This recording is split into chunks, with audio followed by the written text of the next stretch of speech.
The hypocrisy surrounding the Swami Interchange project has been laid bare. The former Minister for Roads and Highways, Honorable Asenso Boakye, has stepped forward to accuse the current NDC administration and President John Dramani Mahama of shortchanging the people of Kumasi. But the facts tell a very different story, one that raises serious questions about the credibility of the previous NPP government.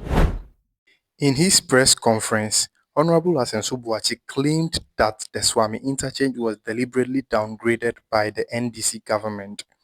He argued that a project originally designed as a fourth-tier interchange was being reduced, while conveniently ignoring his own government's failure to complete the project after years in power. In light of its recent announcements. 1. Selective funding priorities. If government could mobilize funds for Ofanko in Sawam Road, which was also started by the MPP administration, and we also know that it's a very important road, just like the Swami Interchange project, and other road projects, why is the Swami Interchange project being shortchanged? Big push contradiction. In 2025, government itself captured the Swami Interchange project under the Big Push Road program to guarantee continuous funding and timely payment. What has suddenly changed? Availability of funds. The finance minister has publicly stated that 43 billion Ghana cedis has been allocated to road infrastructure for this year alone. 43 billion. Why can't a fraction of this amount be applied to complete the Swami Interchange project as originally designed? New projects versus existing commitments. If government claims it lacks funds to complete the full design of the Swami Interchange project, why is it financing 64 new road projects recently rushed through PPA, public procurement system processes? Why prioritize new commitments over completing ongoing and high impact projects? If government claims that it doesn't have money, then why has government abandoned a 64 complete Accra Kumasi dualization highway project only to pursue a greenfield three-way expressway at significantly higher cost and risks when it bemoans funding challenges? You see a pattern of discontinuity. These decisions raise a troubling question. Is this government deliberately deprioritizing projects initiated under the MPP administration in favor of projects it can label at its own? If so, it is not Ghanaians, not political opponents, who will bear the ultimate consequences. I want to deal with why Kumasi deserves better.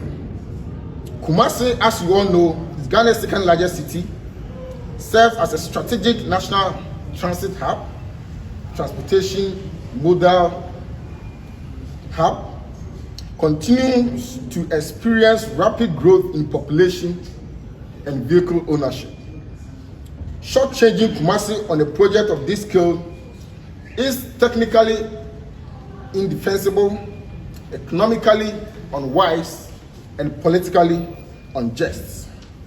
In conclusion, we want to emphasize that the Swami Interchange project was conceived as a long-term solution, not a short-term compromise.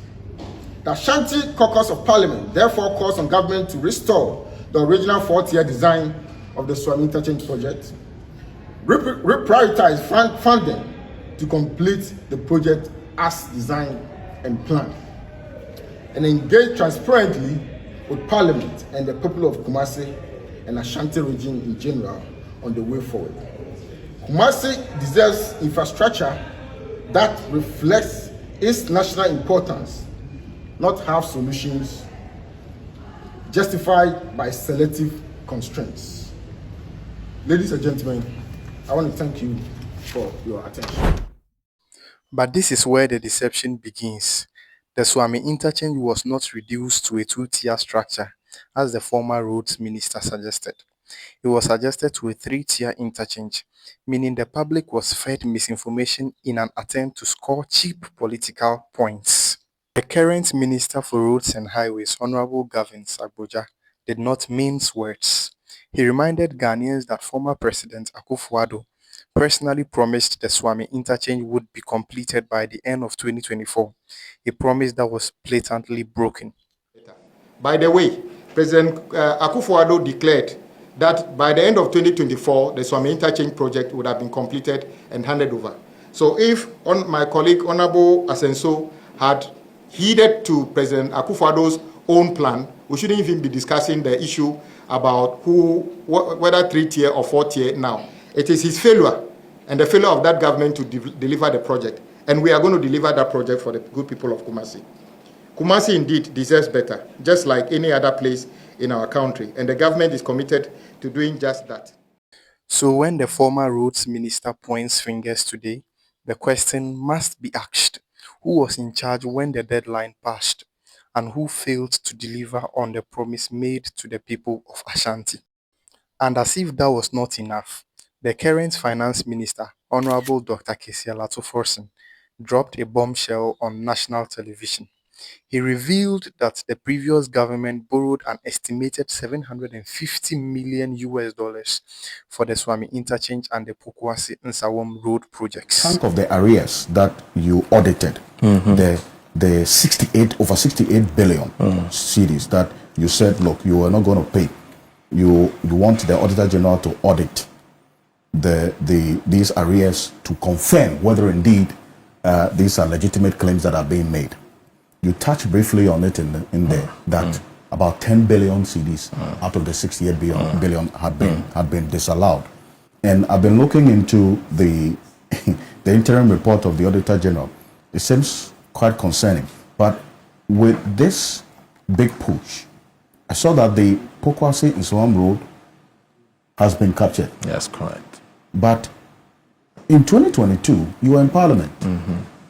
Some $750 million Yes. was taken from the African Exim Bank Yes. alone Yes. to construct this Yes. road. Where's the money? What did the money? What did you use the money for? I can tell you that there's no money left. The money has been spent. 750 million. It has been spent. It was spent before I got to the ministry. And the road is still in progress since I became a minister. We have paid 77 million United States dollar equivalent to the contractor. As we speak, the contractor has not generated additional invoice, but I can assure you that if he does generate the invoice or IPC, government of Ghana will pay that invoice and to make sure that that road is completed. But to the extent that the loan was taken in the name of the people of Ghana, Yes. and what the money was supposed to be used for, not just for the this Pokwase Nsawam Road, the 750 million. There were quite a number of projects, the Swami Interchange and so on. But some amount of money was supposed to go in there. If it has not been used for the construction, is it something you are minded to look into? Oh, yes. I think I've already looked into it. I've seen that part of the resources was used for other expenditures other than the construction of that road. Other expenditures like what? I don't have the details with me, but I think if you are minded, by Monday I can share the details with you how they use the resources from that particular loan. It was paid into an account, and you know how money is fungible and everything went just like that. But the entire 750 has been drawn down. It has been drawn down completely. It was drawn down bullet It's a bullet like at once. at a go. Yet, after all that borrowing, after all that debt piled on the Ghanaian taxpayer, neither project was completed, not even close. So again, Ghanaians are left wondering how such colossal sums were spent with no or so little to show for it. So the real question remains: if the previous government truly loved the Ashanti region as they claim, where did the $750 million borrowed for these projects go? Why was the Swami interchange not completed by the end of 2024 as promised? And why were Ghanaians misinformed about the projects being reduced to a two-tier interchange when that was not the case? These are questions that deserve honest answers because development is not about press conferences, but about results. Do well to follow us or subscribe for more Ghanaian related content like this.